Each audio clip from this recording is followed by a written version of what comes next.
O caminho, a verdade e a vida. Antes de entendermos o tabernáculo, precisamos entender uma declaração poderosa.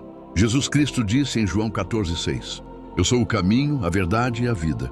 Isso não é apenas uma frase, é um mapa espiritual. Ao longo das Escrituras, Deus já havia revelado esse caminho, de forma simbólica no tabernáculo. E agora, nós vamos percorrer essa jornada. Talvez você já tenha ouvido falar sobre o tabernáculo, mas neste vídeo, vamos mais fundo. Vamos entender cada altar, cada utensílio e o significado espiritual de cada etapa. Se esse tipo de conteúdo edifica a sua vida, se inscreve no canal, deixa o seu like e compartilha com alguém que precisa ouvir isso. Agora, vamos para o caminho. O altar, onde tudo começa. Muitos querem viver com Deus, mas poucos aceitam por onde o caminho começa. Porque antes da transformação, existe o sacrifício. No tabernáculo, o primeiro lugar que o homem encontrava era o altar do holocausto. Não havia atalhos, não havia outro caminho, era preciso passar pelo altar. Ali, o sacrifício era apresentado. Ali, algo precisava morrer. Isso revela uma verdade espiritual. A vida com Deus começa quando algo em nós termina. Jesus Cristo disse: Eu sou o caminho, a verdade e a vida.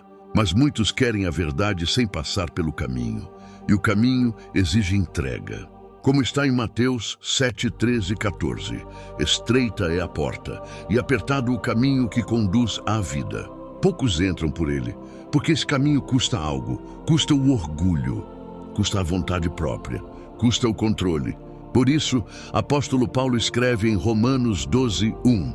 Apresentem os vossos corpos como sacrifício vivo. Não é mais um animal no altar, agora é a sua vida inteira. O altar não é um lugar de emoção, é um lugar de decisão. É onde você deixa de viver para si, para viver para Deus. Muitos querem mudança, mas fogem do altar. Querem promessas sem entrega. Querem vida sem morte. Mas quem passa pelo altar não permanece o mesmo. Porque depois do sacrifício vem algo ainda mais profundo. A bacia de bronze, a purificação para entrar. Nem todo mundo que passa pelo altar entra no santuário. Existe um lugar entre os dois que muitos ignoram, a bacia de bronze. Ela ficava entre o altar e o lugar santo. Ali, os sacerdotes lavavam as mãos e os pés antes de ministrar. Não era simbólico apenas, era obrigatório. Se não se lavassem, morriam. Isso revela algo sério. O sacrifício perdoa, mas a santificação prepara.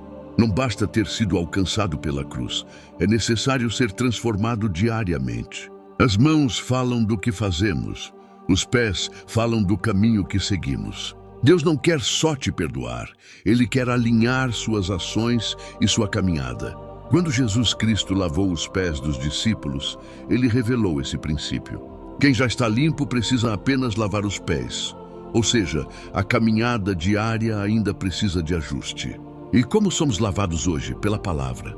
Como está em Evangelho de João 17, 17.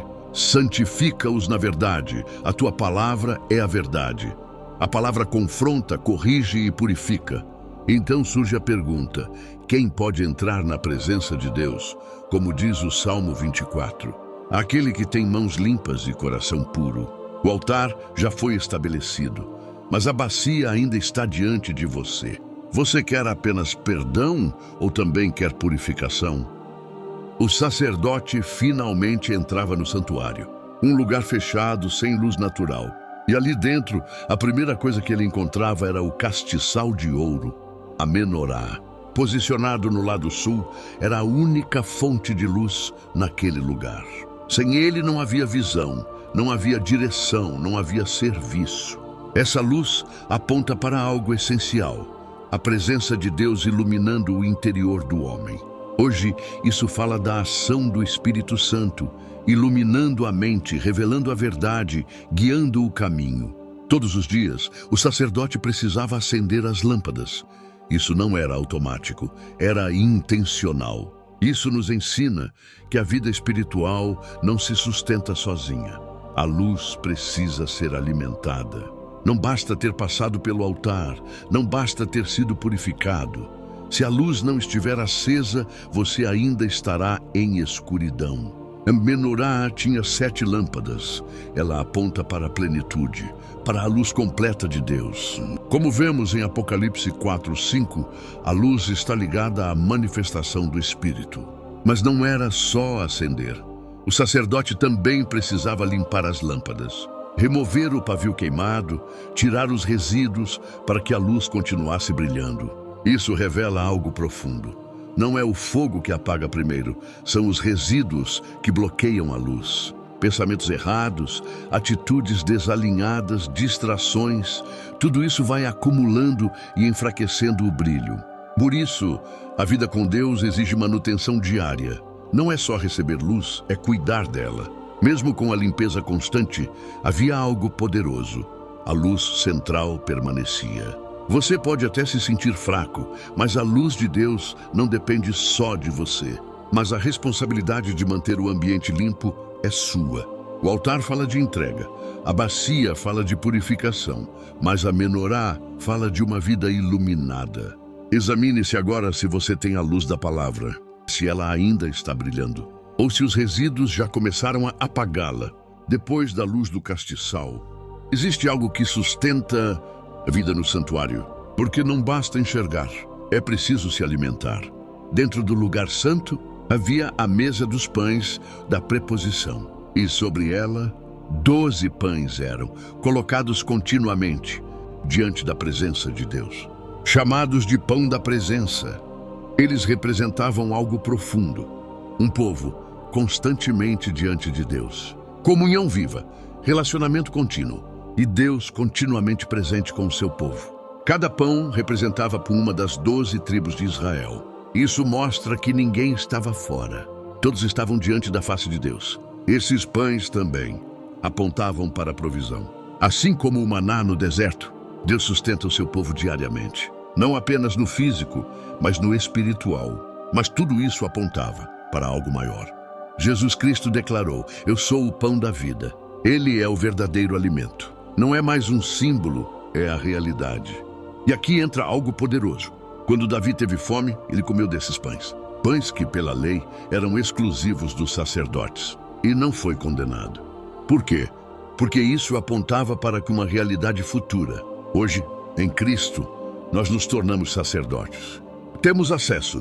Podemos nos alimentar sem culpa, sem medo. Isso muda tudo. Você não vive mais de aparência espiritual. Você vive de alimento real. Cristo é o sustento da sua alma. A palavra é o seu alimento diário. Os pães eram trucados todos os sábados, sempre frescos.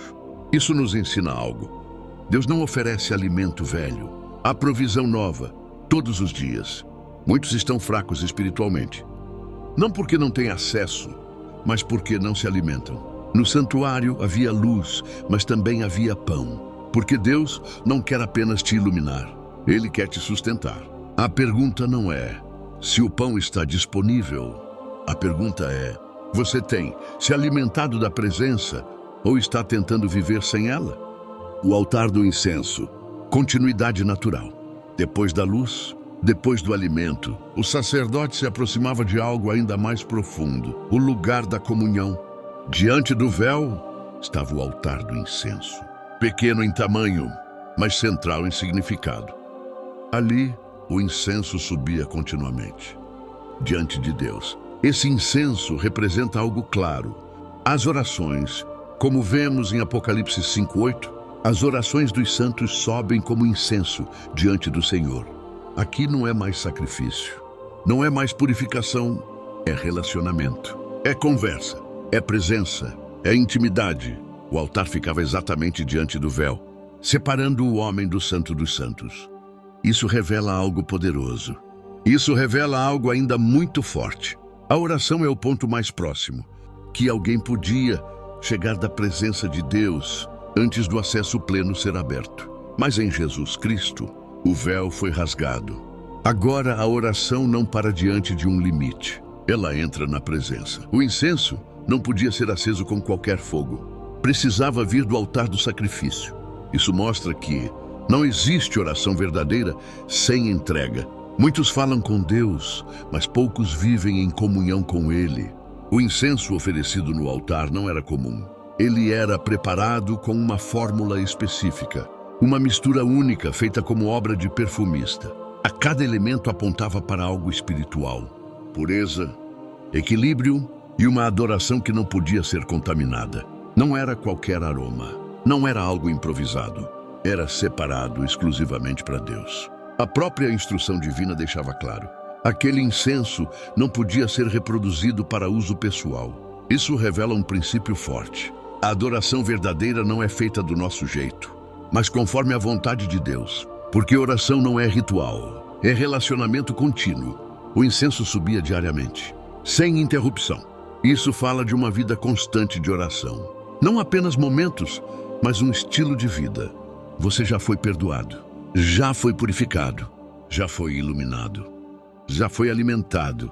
Mas tudo isso te conduz a um lugar: intimidade com Deus. O altar fala de entrega, a bacia fala de purificação, o castiçal fala de luz, a mesa fala de alimento, mas o incenso fala de relacionamento.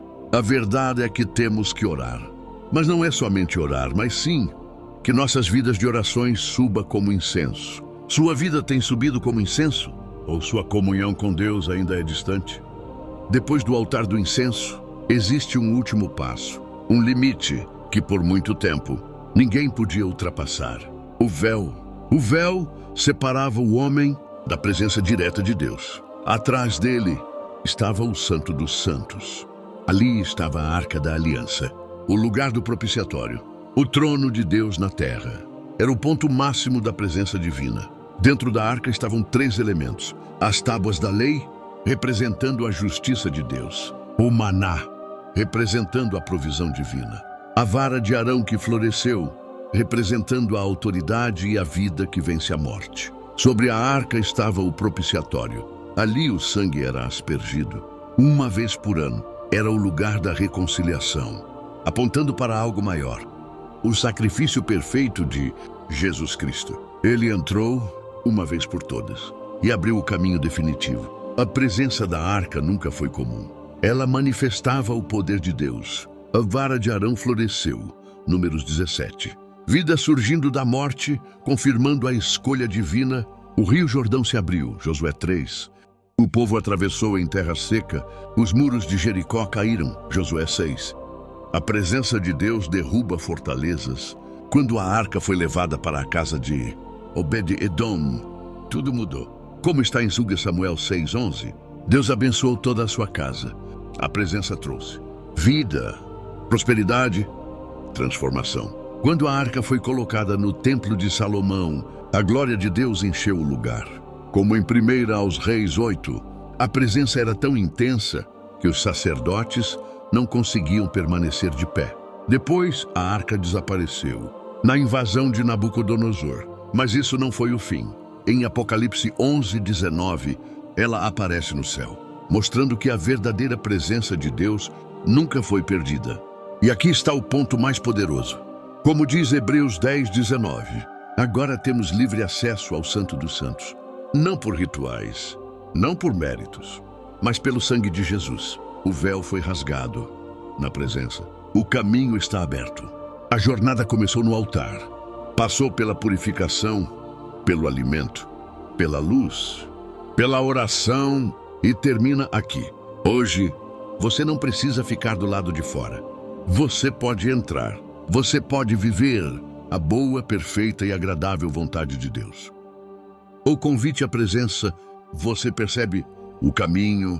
Começa no altar, onde tudo é entregue, passa pela purificação, onde tudo é alinhado. Entra na luz, onde tudo é revelado. Se alimenta, mas tudo isso aponta para um só lugar. Tudo é sustentado e vive na comunhão, onde tudo ganha sentido. A presença de Deus e o que antes era limitado, o que antes era separado por um véu, agora foi aberto. Como está em Hebreus 10:19, temos ousadia para entrar no Santo dos Santos. Pelo sangue de Jesus, hoje o acesso não é mais restrito. Não é mais uma vez por ano. Não é mais para poucos. É para todo aquele que crê. Você não foi chamado apenas para conhecer o caminho, mas para viver na presença. O caminho foi aberto. A presença é transponível.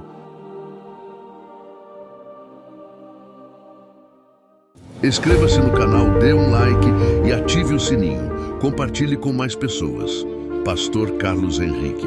O viver é Cristo.